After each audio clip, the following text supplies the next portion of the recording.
Hello, আমি চলে আসলাম super clay দিয়ে বানানো সেই সবজিটির বাকি অংশ তোমাদের সাথে শেয়ার করার জন্য। এই পর্যায় পর্যন্ত দেখে হয়তোবা অনেকেই গেস করতে পারছো যে আসলে আমি কোন সবজিটা বানাতে যাচ্ছি। হ্যাঁ, তোমরা ঠিকই ধরেছো, আমি আসলে একটি ফুলকপি বানানোর চেষ্টা করছি। আর এই খোঁচাখুচির কারণটা হচ্ছে যাতে ফুলকপিটা দেখতে অনেকটা রিয়েলিস্টিক লাগে। শুধু গোল গোল বলগুলো ওখানে দিলে তো ওটা ফুলকপির মতো মনে হচ্ছে না, তাই এরকম করা। আর এখানে আমি ছোট ছোট কিছু পাতা করে নিচ্ছি, কারণ ফুলকপির সাইড দিয়ে অনেকগুলো বড় বড় পাতা দেয়া থাকে, ফুলকপির থেকে বড় বড় সেই পাতাগুলো হয়।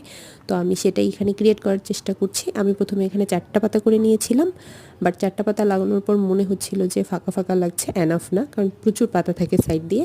পরে আমি অফ ক্যামেরায় আরও কিছু পাতা তৈরি করে নিয়েছিলাম।